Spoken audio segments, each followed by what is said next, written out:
নমস্কার, আদিশাই মোটিভেশন চ্যানেলের আর একটা নতুন ভিডিওতে আপনাদের সবাইকে স্বাগত। আজ আমি আপনাদের কাছে 12টি গোপন সত্য যা ধনী লোকেরা আপনাকে জানতে দিতে চায় না তার কথাই বলবো।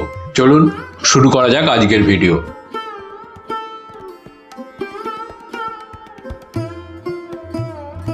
আমরা এমন এক দুনিয়ায় বাস করি যা ধনীদের দ্বারা এবং ধনীদের জন্য গঠিত।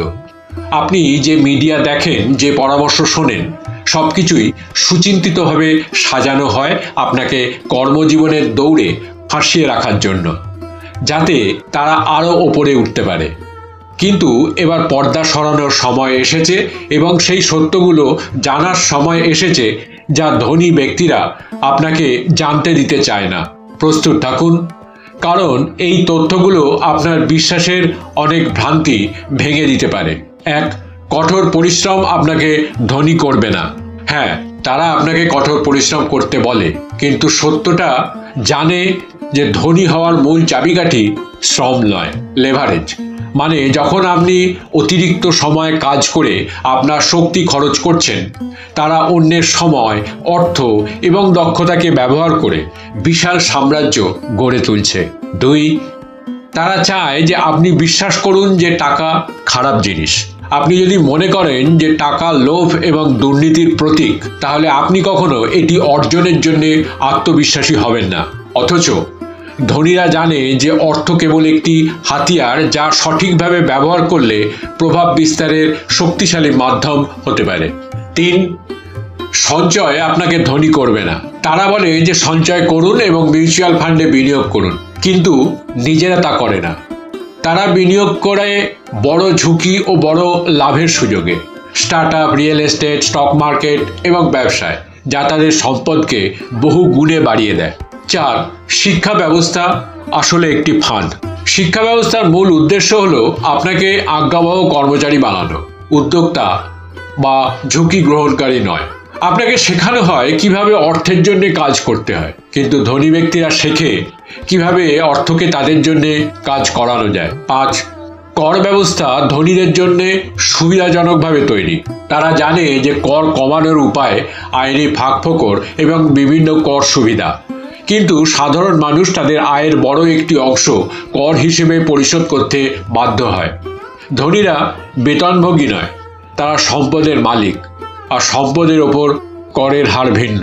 ছয়, ঋণ হলো শক্তিশালী অস্ত্র যদি আপনি এটি ব্যবহার করতে জানেন।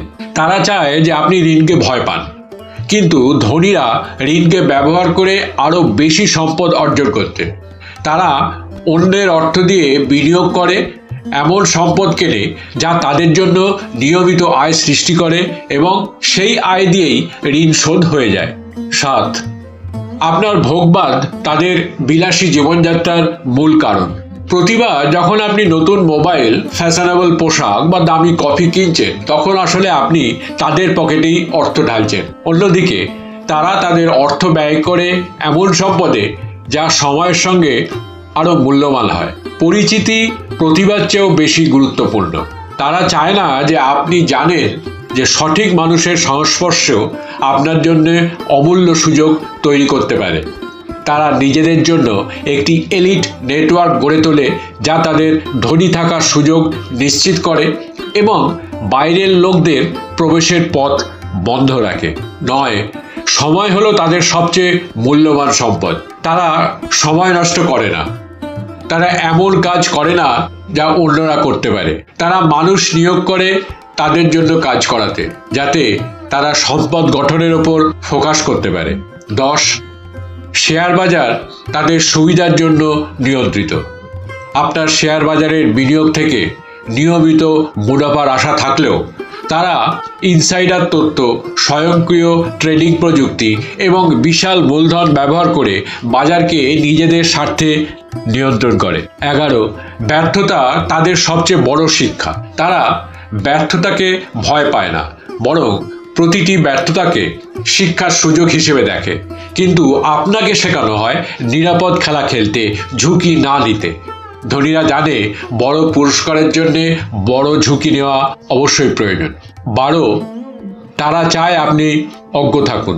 যত কম আপনি অর্থ বিনিয়োগ এবং ব্যবসা সম্পর্কে জানবেন, তত বেশি তারা আপনার শ্রম, সময় এবং ভোক্তা স্বভাবকে কাজে লাগিয়ে নিজেদের আরও ধনী করে তুলবে। তাহলে আপনাকে কি করতে হবে? এই নিয়ন্ত্রিত খেলায় আর অংশ নেবেন না। টাকার ব্যাপারে জ্ঞান অর্জন করুন, ইনভেস্টরের মতন চিন্তা করতে শিখুন এবং ভোগের পরিবর্তে সম্পদের মালিক হওয়ার দিকে মনোযোগ দিন। গড়পড়তা জীবনের শৃঙ্খল থেকে বেরিয়ে এসে নিজের সাম্রাজ্য গড়ে তুলুন। এখনই সময় এসেছে ব্যবস্থা নেওয়ার, যাতে আপনি সেই সম্পদ এবং ক্ষমতা অর্জন করতে পারেন যা ধনীরা আপনাকে পেতে দিতে চায় না।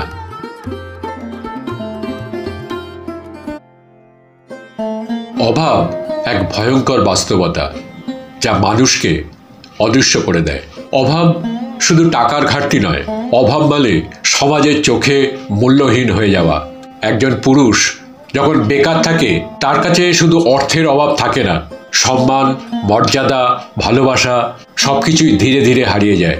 পরিবার তাকে শুধু অভ্যাসবশত মেনে নেয়, কিন্তু গভীরে একটা হতাশা লুকিয়ে রাখে। বন্ধুদের হাসাহাসি আর আত্মীয়দের খোঁটা তার আত্মবিশ্বাসকে ধ্বংস করে দেয়।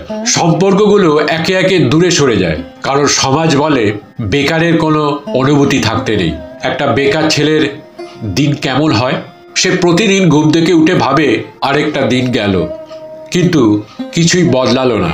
তারপর কাজ খুঁজতে বের হয়, আশায় থাকে কেউ একটা সুযোগ দেবে, কিন্তু দরজার পর দরজা বন্ধ হয়ে যায়। কেউ তাকে বিশ্বাস করতে চায় না। অভিজ্ঞতা নেই, আমাদের লোক লাগবে না, তুমি কেমন যেন। প্রতিদিন এই কথাগুলো তাকে আরও ভেঙে দেয়।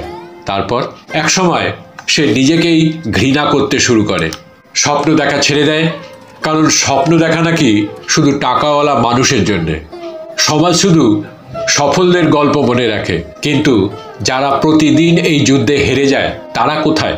কেউ বিষ খেয়ে ফেলে, কেউ একসময় হারিয়ে যায়, আর কেউ মেনে নেয় আমার জন্মটাই ভুল ছিল। এই গল্পের শেষ কোথায়? অভাবের এই লড়াই খুব কম মানুষই জিততে পারে, কিন্তু যারা পারে তারা শুধু নিজেদের জন্যই নয়, হাজারো নিঃশব্দ স্বপ্নের জন্যে আলো হয়ে ওঠে। একটা কঠিন সত্য হলো, এই সমাজ শুধু সাফল্য ভালোবাসে, কষ্টের গল্প শোনে না। তাই যদি বেঁচে থাকতেই হয়, তাহলে এমনভাবে বাঁচুন যাতে একদিন এই সমাজ আপনাকে চিনতে বাধ্য হয়। যদি ভিডিওটা ভালো লেগে থাকে তাহলে চ্যানেলটাকে সাবস্ক্রাইব করে পাশে থাকা বেল আইকনটিকে প্রেস করে দেবেন, যাতে পরবর্তী ভিডিও দিলে সাথে সাথে তার নোটিফিকেশনটি আপনাদের কাছে পৌঁছে যায়। লাইক করবেন, কমেন্টস করবেন, ভালো লাগলে শেয়ার করবেন, পাশে থাকবেন। ধন্যবাদ, নমস্কার।